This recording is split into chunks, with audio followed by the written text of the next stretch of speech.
Me quitaron la tierra y me pusieron esposas federales. Pero mi verdadera batalla comenzó cuando me ofrecieron $22 millones a cambio de mi silencio. ¿Pagarían el precio por intentar convertir mi lucha por el agua en un caso de intento de complicar mi vida con cargos penales? La luz fría de los focos me cegaba. No era la luz amable del amanecer sobre mi rancho, sino el resplandor brutal y artificial que inundaba el patio. Podía sentir el frío metálico del suelo bajo mis botas, un suelo que mi familia había cultivado durante 5 generaciones. Mi corazón latía como un tambor desbocado contra mis costillas y el aire se me había vuelto espeso, imposible de tragar. Me llamo Elena. Soy apache, y hasta hace 10 minutos, este pedazo de tierra en Nuevo México era mi santuario. Ahora estaba rodeada por hombres con chalecos tácticos oscuros, sus rostros impasibles, sus manos firmes sobre sus cinturones, donde intuía el peso de algún tipo de equipo de restricción. No eran locales, vestían el uniforme gris y azul que solo había visto en las noticias cuando hablaban de las operaciones federales. Eran agentes de ICE. Mi error, si es que se le puede llamar error, fue intentar proteger lo que era mío. Había una disputa de tierras, una disputa antigua que la burocracia de Washington parecía querer resolver con bulldozers y decretos firmados en despachos a miles de kilómetros de aquí. Había abogados, había protestas pacíficas, había peticiones al Congreso, pero nada funcionaba. El proyecto de desarrollo corporativo que querían imponer amenazaba con desviar el único arroyo que nutría mi tierra y profanar un cementerio ancestral. El jefe del operativo, un hombre corpulento con una barba tan recortada que parecía cincelada, se acercó. Su voz era seca, amplificada por un megáfono que luego dejó caer sobre la grava con un estruendo metálico. Elena Montoya, anunció, y hasta el sonido de mi nombre en su boca pareció una ofensa. Usted está detenida bajo cargos de interferencia federal y obstrucción a la justicia. Interferencia. Había colocado tractores en la línea de propiedad que ellos reclamaban ilegalmente. Había organizado a mi gente para que se sentaran en la tierra, para que recordaran a estos hombres que la tierra no se negocia con papel timbrado. No había violencia, solo resistencia pacífica. Mi hijo, David, salió de la casa. Tenía 17 años y un fuego en los ojos que yo temía. Estaba a punto de gritar, de lanzarse contra ellos, pero yo levanté una mano, la mano que había plantado miles de semillas, y le hice una seña para que se detuviera. No podía tener otro Montoya tras las rejas. ¿Bajo qué autoridad?, logré decir, mi voz apenas un susurro rasposo. El agente sonrió, y no fue una sonrisa amable. Bajo la autoridad que usted y su gente han decidido ignorar por demasiado tiempo, señora Montoya. No es un arresto local, esto es federal. Me esposaron. Las muñecas, acostumbradas al trabajo duro, al manejo de aperos y a la tierra, se sintieron extrañamente vulnerables entre el frío acero. Mientras me conducían hacia la camioneta negra, con vidrios polarizados, miré hacia atrás. Mi rancho, mi hogar, se encogía en la distancia. Vi a David y a mi anciana madre observando desde el porche, dos estatuas de dolor y desafío. La celda era un cubo blanco y estéril. Días se convirtieron en una eternidad borrosa de interrogatorios frustrantes donde intentaban forzarme a firmar un acuerdo de no comparecencia y a renunciar a mis derechos sobre el agua. Rechacé cada intento. Sabía que si firmaba, perdía más que solo tierra. Perdía mi identidad. Finalmente, el abogado que conseguí, un joven idealista de Albuquerque que creía en las causas perdidas, me dio la noticia. Elena, no tienen nada sólido, pero el fiscal quiere dar un escarmiento. Están usando tácticas agresivas, intentando vincular su resistencia con alguna maniobra mayor, algo relacionado con una red más grande de activistas que han estado monitoreando en el suroeste. Yo me reí, una risa hueca y sin humor. ¿Una red? Éramos vecinos ayudándonos mutuamente a mantener nuestras parcelas. El abogado me miró con seriedad. Hay algo más. Necesitas luchar esto en el Tribunal Federal y eso cuesta millones. Tienes que demandar. ¿Demandar a quién? ¿Al gobierno por hacerme un favor? No. A la corporación detrás de todo esto. Al desarrollador, al que les dio la orden de desalojarte, al que usó su influencia para asegurar que la detención fuera federal. Tienen que pagar por el trauma, por la detención ilegal, por el miedo que sembraron en tu familia. Tomé aire. La idea de una demanda federal era tan inmensa como las montañas sangre de Cristo que vigilaban mi propiedad. Pero si iban a usar el sistema contra mí, usaría el sistema contra ellos. ¿Cuánto podemos pedir?, pregunté. El abogado se pasó la mano por el pelo. He estado revisando los precedentes, el daño emocional, la pérdida de uso de la propiedad en este período, el potencial de ingresos perdidos. Si somos agresivos, si probamos que esto fue una cacería de brujas dirigida, podemos apuntar a una cifra significativa. Algo que realmente les haga replantearse si vale la pena seguir pisoteando a la gente.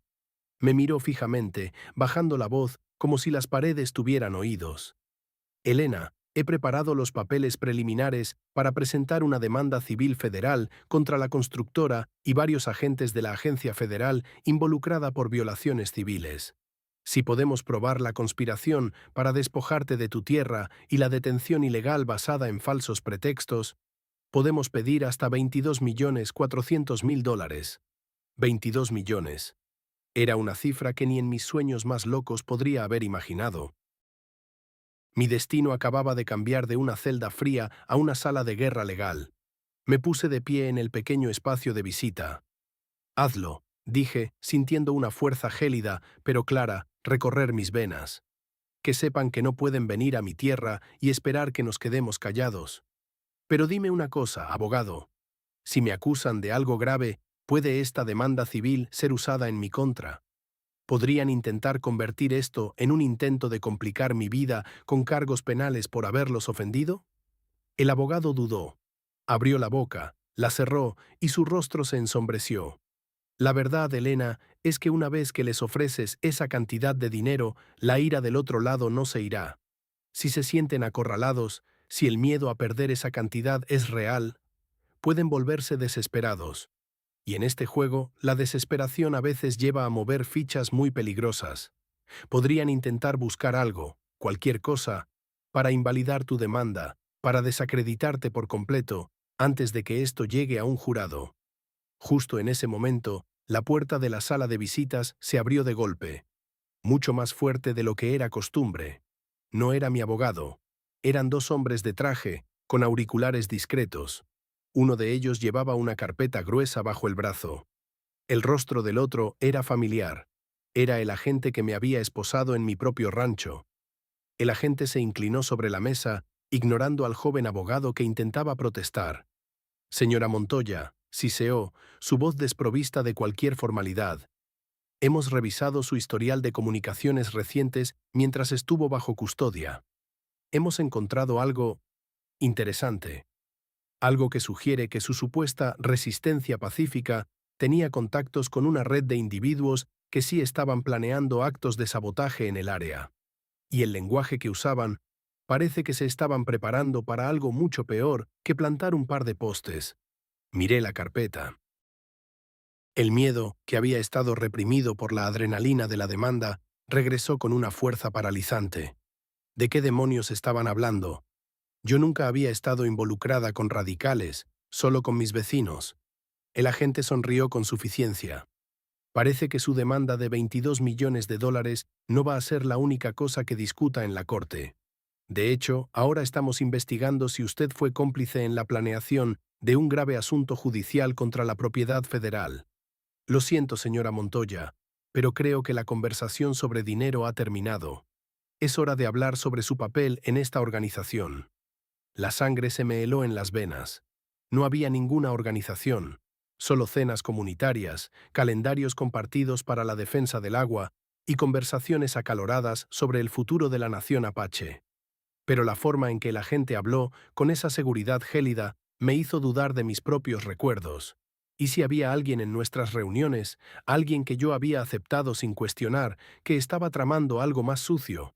El joven abogado se puso de pie, temblando ligeramente. Esto es una represalia directa a la demanda civil. Es ilegal usar información obtenida bajo custodia para fabricar cargos. No hay evidencia de... El segundo agente, que hasta entonces había permanecido en silencio, puso una mano firme en el hombro del abogado y lo empujó suavemente hacia la puerta. Gracias por su servicio, señor.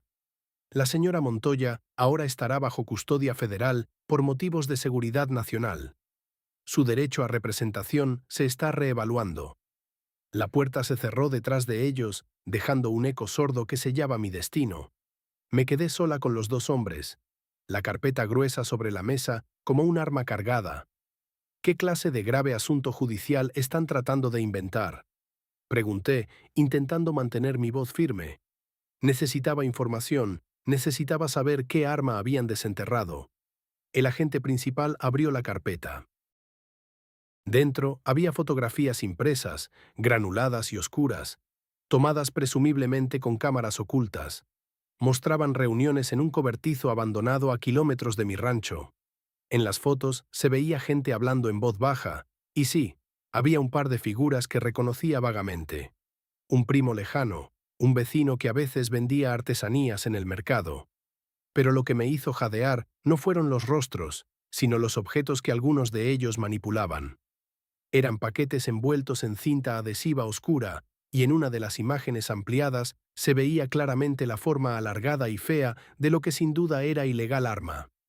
Esto, dijo el agente, señalando las fotos con un bolígrafo elegante, fue incautado en una redada a este grupo hace 2 semanas. Estaban planeando algo grande, algo que involucraba desestabilizar la infraestructura energética de la región como protesta a gran escala. Y mira esto, señora Montoya. Esta es una transcripción de una llamada cifrada donde se menciona un pago a la matriarca y la necesidad de asegurar que la tierra de Elena estuviera limpia para el día de. Mi mente corría. Alguien había usado mi nombre, mi causa legítima, como fachada para un plan mucho más violento y peligroso. Alguien se había infiltrado en nuestro círculo de defensa y había usado la buena fe de la comunidad para justificar un plan que ahora me estaba incriminando directamente. Esto no era solo un intento de evitar que ganara 22 millones. Era un intento de aplastarme con la ley bajo la apariencia de combatir el intento de complicar mi vida con cargos penales. Eso no soy yo, susurré, sintiendo un sudor frío recorrer mi espalda.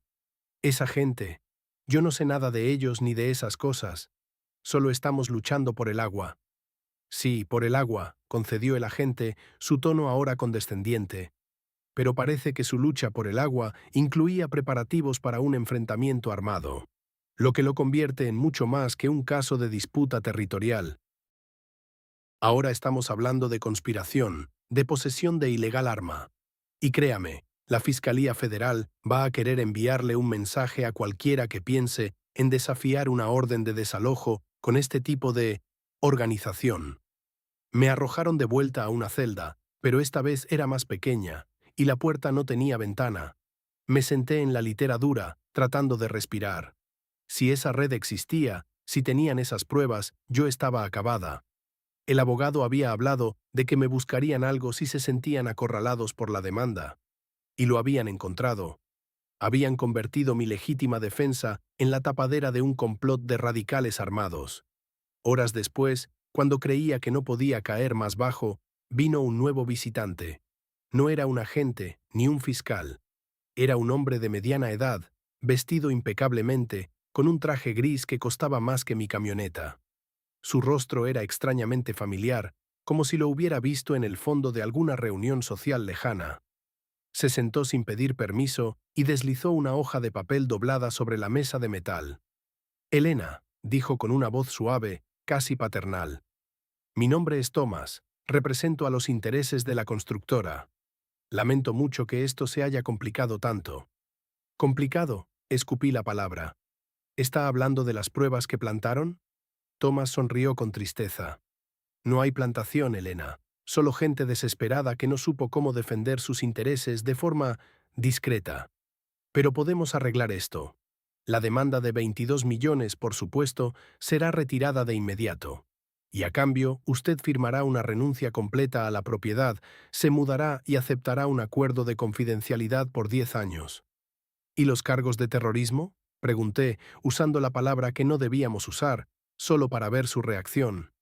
Thomas suspiró, pero no hubo sorpresa en sus ojos. Esos cargos son delicados.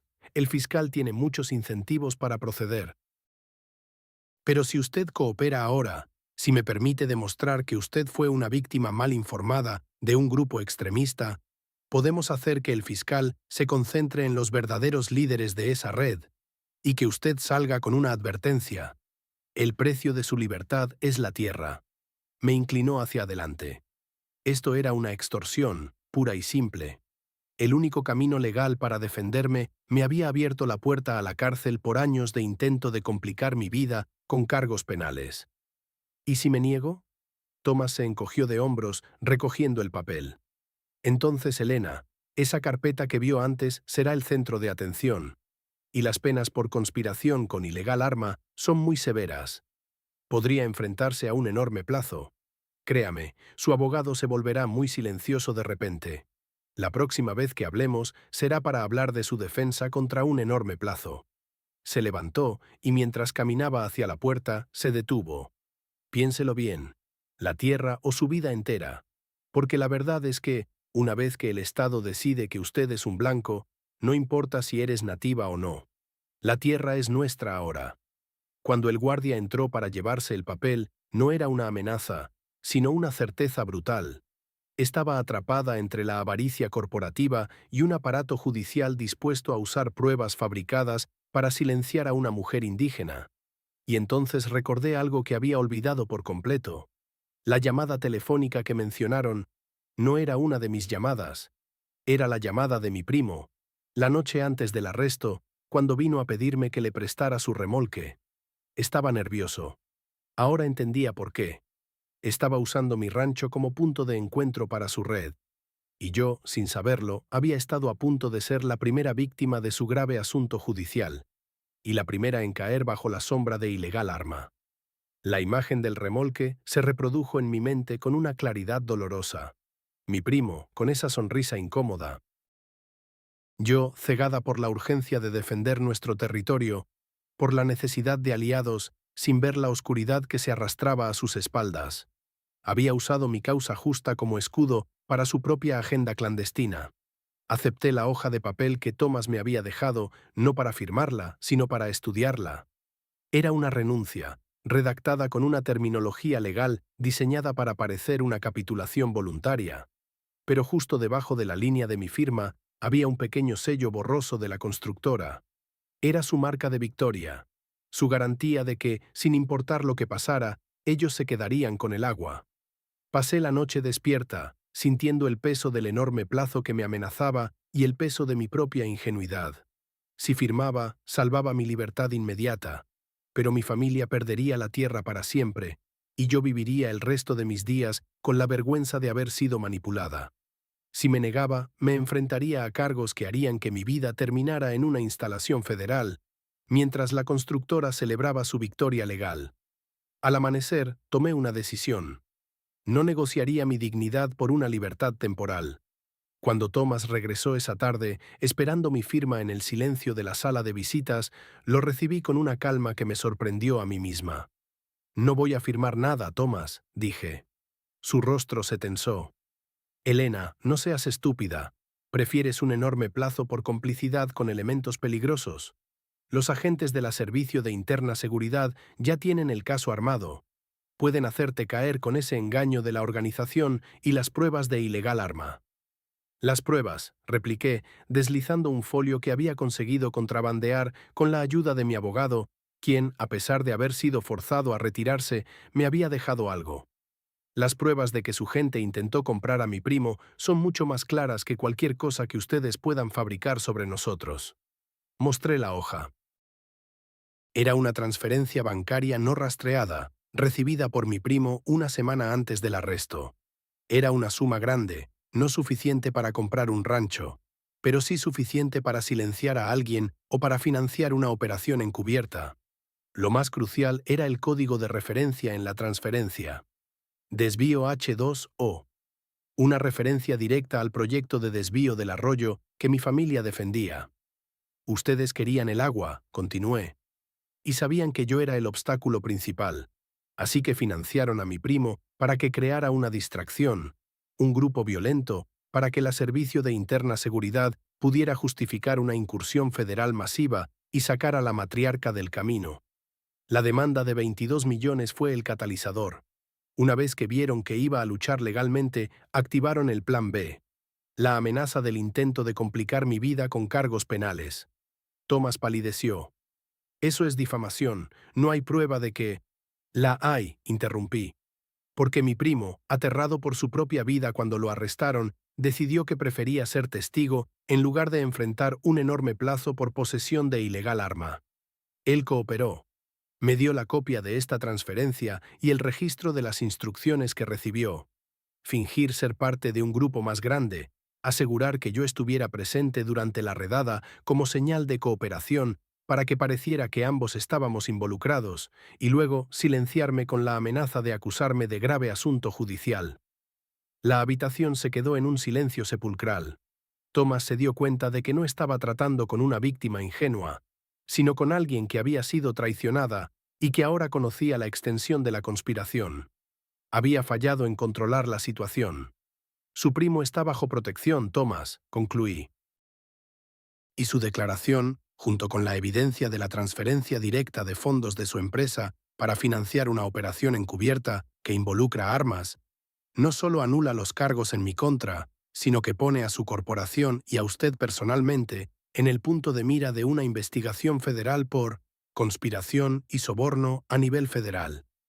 Thomas se levantó bruscamente, su compostura deshecha. No dijo una palabra más. Salió de la sala tan rápido como había entrado, dejando atrás el olor a colonia cara y miedo. 2 días después, fui liberada. Los cargos fueron retirados formalmente, citando inconsistencias en los testimonios clave y la necesidad de reenfocar la investigación.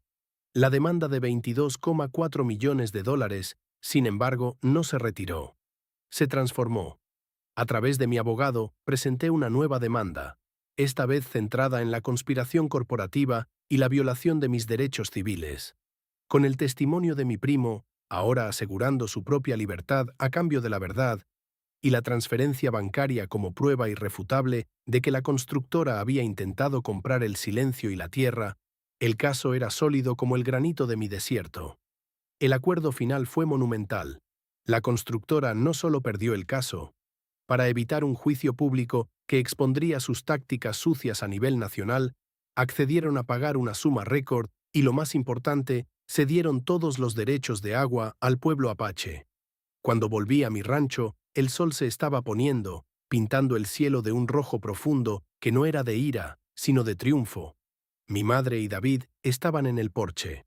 No hubo gritos ni lágrimas excesivas, solo un profundo y silencioso entendimiento. Había luchado en su campo de batalla y había ganado. Miré hacia el arroyo, que fluía libremente, su sonido el himno más dulce que jamás había escuchado. Había entrado en esa prisión como una prisionera. Salí como la guardiana, con la certeza de que, a veces, la única manera de sobrevivir al sistema es atacarlo donde más le duele, su dinero y su reputación. Y ese, amigos míos, fue el día en que recuperé mi tierra y les demostré que el espíritu de mi gente es inquebrantable.